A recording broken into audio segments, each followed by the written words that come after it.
जब मैं एसएचओ एक थाने पे था, उस दौरान मैं एक आपको इंसिडेंट बताता हूँ।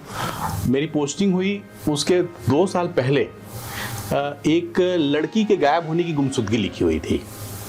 13 साल के लड़की के गायब होने की गुमशुदगी लिखी थी।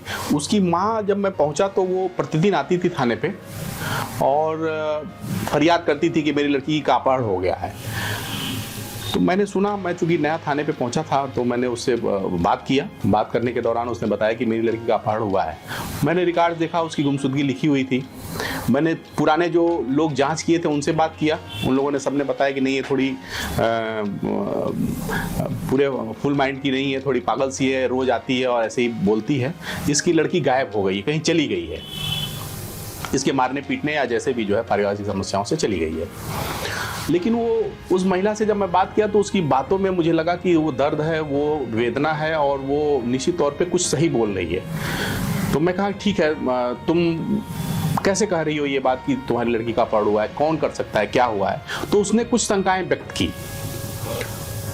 मैं उसको सुना और उसे कहा ठीक है, मैं इस पे काम करूंगा। फिर मैं उस दिन से उस पे काम करना शुरू किया। लेकिन मामला 2 साल पुराना हो चुका था, कोई भी सीडीआर भी नहीं मिल पाती उस समय की। मैंने मैनुअल मुखबिरों को लगाया कि इसमें क्या पॉसिबिलिटी उस समय थी, क्या सीक्वेंस था कि जिसकी लड़की जिस पर शंका व्यक्त कर रही है गायब हो सकता है।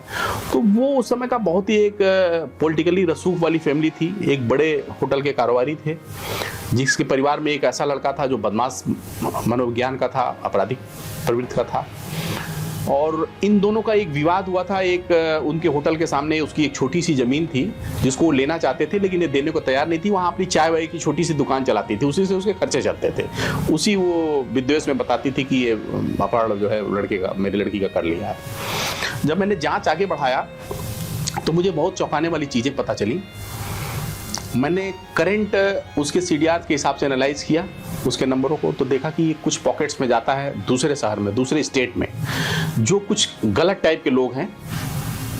और मैं उनको जब एनालाइज किया और ग्राउंड पे अपने लोगों को भेजा तो पता चला कि एक गैंग ऐसा है जो वेश्यावृत्ति के लिए जो है लड़कियों की खरोच परोच करता है, ऐसे लड़कियों को। वहाँ पे मैंने अपने कुछ आदमी सेट किए, उसके फोटोग्राफ दिखाए, तो उस लड़की के बारे में कुछ चीज़ें पॉजिटिवली आनी शुरू हो गई कि यहाँ पे है। फिर मैं गया अपनी टीम के साथ, वहाँ चीज़ों को अपना जाल बिछाया और वहाँ से फिर कुछ समय के बाद मैंने उस लड़की को रिकवर किया। कुछ लोगों की अरेस्टिंग हुई उसमें। और वो लड़की जब रिकवर करके आती है, जो उसके शरीर पे घाव, उसके शरीर पे जो यातनाएं दी गई होती हैं, वो बताती हैं कि उस 13 साल की लड़की के साथ कितनी यातनाएं दी गई। और वो वही नाम लेती है जिस पे उसकी माँ शंका व्यक्त कर रही थी।